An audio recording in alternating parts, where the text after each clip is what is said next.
মানুষগুলো পাগলের মতো দৌড়াবে। কেউ থাকবে টয়লেটে, কেউ হসপিটালে, কেউ মাজারে, কেউ বাজারে, যে যেখানে থাক, শুরু হয়ে যাবে কিয়ামতের এই ভয়াবহ দৃশ্য। দুধের বাচ্চাকে রেখে দিয়ে মা দৌড়ে পালাবে। দুধের বাচ্চা রেখে মা কোথাও যায়? কলিজার টুকরা এটা, দুধের বাচ্চা, এটারে ফেলে মা কোথাও যায় না। কিন্তু কিয়ামতের এই ঝাঁকুনির দৃশ্য দেখে, আল কারিয়া মাল ওমা আদরাকা মাল, এই দৃশ্য দেখে দুধের বাচ্চারে রেখে মা দিবে দৌড়। অনেক গর্ভবতী মহিলা থাকবে এই কিয়ামতের সময়ে, যাদের পেটের ভেতরে 2 মাসের বাচ্চা, 3 মাসের বাচ্চা, অপরিপক্ক অপরিণত, বাচ্চাটা এখনো বড় হয় নাই, কোনো বাচ্চার হাত পা এখনো হয় নাই। কিয়ামতের এই ভয়ঙ্কর দৃশ্যটা দেখে জায়গার মধ্যে 3 মাসের অপরিণত বাচ্চাটা ডেলিভারি হয়ে যাবে। আল কারিয়া মাল কারিয়া ওমা আদরাকা মাল। পৃথিবীর যখন এরকম দৃশ্য, আল্লাহ তাআলা ইসরাফিলকে বলবেন, ইসরাফিল তোর তো 3টা ফুৎকার দেওয়ার দায়িত্ব ছিল, দিয়েছে কয়টা? চিল্লায় বলেন কয়টা? এবার আল্লাহ বলবেন, এবার দ্বিতীয় ফুৎকার দে। কয় নাম্বার ফু দিবে? ওই ফু দেওয়ার সাথে সাথে ইসরাফিল প্রথম ফুৎকার দিয়ে জায়গা মতো এরকমই দাঁড়ায় থাকবে। আবার যখন গ্রিন সিগন্যাল পাবে, মুহূর্তের মধ্যে আরেকটা ফু দিয়ে দিবে। ফু দেওয়ার সাথে সাথে পৃথিবীর সব মানুষগুলো মরে শেষ। কেউ থাকবে? থাকতে পারবো আমরা? থাকার জন্য আসছি। এই যে দুনিয়া, দুনিয়া, টাকা পয়সা আরো লাগবে, আরো কামাবো, এটাতে আমার হবে না, আরো চাই, আরো চাই। এই প্রতিযোগিতা, এই কম্পিটিশন, ওর 5 তলা, আমার লাগবে 7 তলা, ওর আছে 20 লাখ, আমার লাগবে 30 লাখ। প্রতিযোগিতা আছে না নাই? এগুলো আমাদেরকে পাগল বানিয়ে দিয়েছে, মোহাচ্ছন্ন করে ফেলেছে। পৃথিবীটা আসলে একটা মরীচিকা, ধোঁকা, লোভ লালসা, আজ আছে কাল নাই। 2 নাম্বার ফুৎকার দেওয়ার সাথে সাথে পৃথিবীর সব শেষ। মালাকুল মউত পৃথিবীর সব মানুষের রূহ কবজ করবে। আল্লাহ বলবেন, মালাকুল মউত আখবিরনি মাইয়াবকা, আমাকে বল আর কে আছে। মালাকুল মউত বলবে, পৃথিবীর সব মানুষের রূহ কবজ করে শেষ, কেউ নাই। মানুষবিহীন পৃথিবী, মানুষের কোলাহলে পৃথিবীটা মুখরিত থাকতো এতদিন। গোটা পৃথিবী ব্যাপী মানুষের কোলাহল, ওই যে সাইয়েদনা আদম থেকে শুরু হয়েছে, আর থামে নাই। মানুষ আর মানুষ, মানুষ আর মানুষ, সব মানুষ শেষ। আল্লাহ আশরাফুল মাখলুকাত একটারেও রাখি নাই, সব শেষ। শুধু আছে জিন জাতি। আল্লাহ বলবেন, যাও এবার জিন জাতি ধরো, জিনদের রূহ কবজ করো। মালাকুল মউত কিন্তু জিনদের রূহ কবজ করে। ওমা খালাকতুল জিন্না ওয়াল ইনসা ইল্লা লিয়াবুদুন। জিন জাতি আর মানব জাতি, এই 2 জাতিকে আল্লাহ তাআলা তৈরি করেছে কার ইবাদতের জন্য? আমরা যেমনি নামাজ পড়ি, জিনেরাও নামাজ পড়ে। আমরা যেমনি রমাদানের রোজা রাখি, জিনেরাও রমাদানের ফরজ রোজা রাখতে হয়। আমরা যেমনি হজ করি, জিনেরাও হজ করে। আমরা যেমনি আরাফার দিনে কাঁদতে কাঁদতে আল্লাহর কাছে দোয়া করি, আল্লাহ লাব্বাইক করে, জিনেরাও পড়ে। আমরা দেখি না, এদের দেখা যায়? দেখা যায় না। জিসমুন নারিয়ুন, আগুনের তৈরি ওদের দেহ।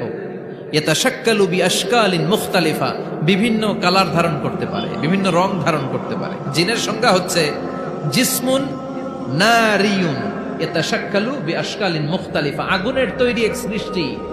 বিভিন্ন সূরত তারা নিতে পারে, মানুষের সূরত নিতে পারে, প্রাণীর সূরত নিতে পারে, ঠিক কি না? মালাকুল মউত জিন জাতি হত্যা করতে শুরু করবেন, রূহ কবজ করবেন। করতে করতে সব শেষ। খারাপ জিনদের সর্দার হলো ইবলিস। সব জিনদেরকে মারতে যত কষ্ট দেয়া হয়েছে, সবচেয়ে বেশি কষ্ট দিয়ে ইবলিসের রূহ কবজ করে ফেলা হবে। ইবলিস আর নাই, মানুষও নাই, জিনও নাই, পশু পাখি কিচ্ছু নাই। আল্লাহ বলবেন, ইয়া মালাকুল মউত আখবিরনি মাইয়াবকা, অনেক দায়িত্ব পালন করেছিস তুই। মানুষ মারলি, জিন মারলি, মৎস্যকুল মারলি, পাখি মারলি, সব মারলি, এবার আর কে বেঁচে আছে বল? মালাকুল মউত বলবে, আল্লাহ আর কেউ নাই, খালি ফেরেশতারা আছে। কারা আছে? মালাইকা। আল্লাহ বলবে, যা এবার ফেরেশতাদের গোষ্ঠী শেষ কর।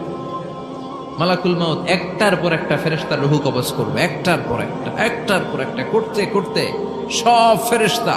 ফেরেশতাদের সংজ্ঞা হচ্ছে জিসমুন নূরিয়ুন ইয়াতাশাক্কালু বিআশকালিন মুখতালিফা, আলোর তৈরি, নূরের তৈরি একটা দেহ চাইলে বিভিন্ন সূরত ধারণ করতে পারে। জিন আর ফেরেশতার পার্থক্য বুঝেছেন? জিন কিসের তৈরি? আগুন, জিসমুন নারিয়ুন, আর ফেরেশতা হচ্ছে জিসমুন নূরিয়ুন, নূর দিয়ে তৈরি। একের পর এক ফেরেশতা সবার করা হবে। এবার আল্লাহ বলবেন, ইয়া মালাকাল মাউত আখবিরনি মাইয়াবকা, আর কে কে বেঁচে আছে বল। মালাকুল মাউত বলবে, মাবুদ কেউ নাই, মানুষ নাই, জিন নাই, ফেরেশতাও নাই, শুধু আমার তিনজন কলিগ বাকি। কয়জন? জোরে বলেন কয়জন? জিব্রাইল বাকি, ইসরাফিল বাকি, মিকাইল আর আমি আজরাইল। আল্লাহ বলবে, মিকাইলের রূহ কবজ করে নিয়ে আয়। যে মিকাইল আমার আদেশে পৃথিবীতে বৃষ্টি ঝরাতো, আমার আদেশে ক্ষেত খামারে ফসলের ব্যবস্থা করে দিত, আমার আদেশে মানুষের রিজিকের হিসাব রাখতো, এই মিকাইলের রূহ কবজ করে নিয়ে আয়। এক নাম্বার কলিগ শেষ। কলিগ বুঝেন তো? সহকর্মী। কলিগ মানে কি? সহকর্মী। এক নাম্বার কলিগ নাই। আল্লাহ বলবে, যা এবার ইসরাফিলের রূহ কবজ কর। ইসরাফিল ফেরেশতা তখনও আল্লাহর আরশের দিকে ঠোঁটের মাঝখানে বিশাল সিংহটা নিয়ে তাকিয়ে আছে। ওই মুহূর্তে মালাকুল মাউত যে সালাম দিয়ে রূহটা কবজ করে ফেলবে। ইসরাফিলও নাই, ইসরাফিলও নাই। আল্লাহ বলবে, যা দুনিয়ার সব নবীদের কাছে ওহী দিয়ে, কোরআন দিয়ে, ইনজিল দিয়ে, তাওরাত দিয়ে, জাবুর দিয়ে আমি যেই ফেরেশতারে পাঠাতাম, ওই রূহুল আমিন জিব্রাইলের রূহটাও কবজ করে নিয়ে আয়। জিব্রাইলের রূহ কবজ হয়ে যাবে। এবার তিনজন কলিগই শেষ। আছে কেউ? আছে? এবার আল্লাহ বলবে, ইয়া মালাকাল মাউত, হে মৃত্যুর ফেরেশতা, আখবিরনি মাইয়াবকা, মহাবিশ্বে আর কে কে আছে বল। আজরাইল বলবে, কেউ নাই, মানুষ নাই, জিন নাই, ফেরেশতা নাই, আমার কলিগরাও নাই, আমি বড় একা। এখন আমি একা হয়ে গেছি। আল্লাহ, আছি শুধু আমি। মালাকুল মাউত, তোমার হুকুমের গোলাম। আর আনতাল হাইয়ুল কাইয়ুম, তুমি শাশ্বত চিরঞ্জীব, তুমি তো মরবা না, আমি আছি। আল্লাহ ভাবছে উনিও থাকবে, উনি আর আল্লাহ থাকবে। আল্লাহ বলবে, মালাকুল মাউত এবার তুই মর, এবার তুই মর। এই কথা শুনে মালাকুল মাউতের খিচুনি উঠে যাবে। আজীবন মারছে, আজকে মরবে। খিচুনি উঠে যাবে, জ্বর এসে যাবে, কাঁপুনি ছুটে যাবে, কাঁপতে থাকবে। আল্লাহ বলবেন, কাঁপাকাঁপি করে লাভ নাই, মর। মালাকুল মাউত বলবে, মাবুদ এইটা আবার কেমন কথা? সবাই রে আমি মারলাম, আমি মরুম কেন? আমি না মারছি, আমি না মেরেছি, আমি মরবো কেন? আল্লাহ বলবেন, কথা নাই, মর। ও আল্লাহ, আমি কেন মরবো? আমি না দুনিয়ার সবাই রে মারলাম। আল্লাহ বলবেন, কুল্লু নাফসিন যায়িকাতুল মাউত, পৃথিবীর প্রতিটা আত্মারে মৃত্যুর স্বাদ নিতে হবে রে মালাকুল মাউত, তুইও মরবি, মর। কাঁপতে কাঁপতে আল্লাহ বলবে, জান্নাত আর জাহান্নামের মাঝ বরাবর যে দাঁড়া। মালাকুল মাউত দাঁড়াবে। এই দৃশ্য দেখার মতো তখন কেউ থাকবে না। থাকবে? কেউ নাই। মালাকুল মাউত কাঁপতে কাঁপতে। আল্লাহ বলবেন, কেঁপে লাভ নাই, কেঁদে লাভ নাই, মরতে তোকে হবে। Everyone has to take the test of death. সবাইকে মৃত্যুর স্বাদ আস্বাদন করতে হবে। মর, মরে যা।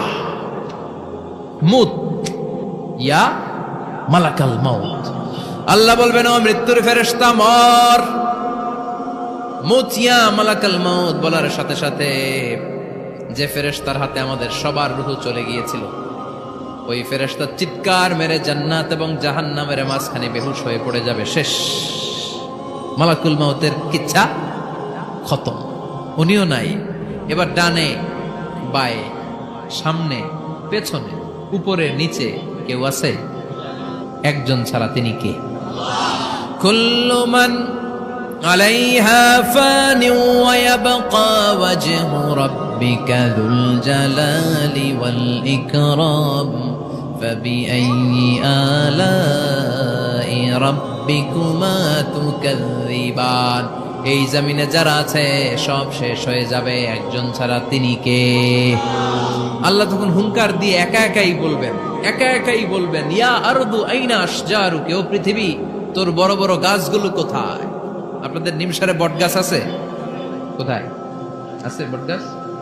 অনেক জায়গায় থাকে না বট গাছ বিশাল, ওইটাকে কেন্দ্র করে শিরকের আখড়া জমে ওঠে। ওখানে মোমবাতি লাগায়, লাল সালু দেয়, নাচানাচি করে, এরকম বটগাছের আখড়া আছে নাই?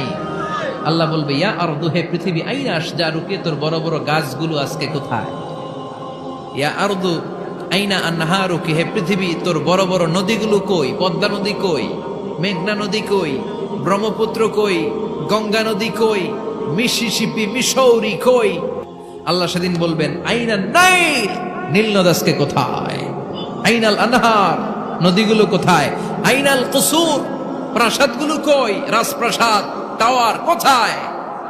আইনাল জাবাবেরা, অত্যাচারী শাসকগুলো আজকে কোথায়?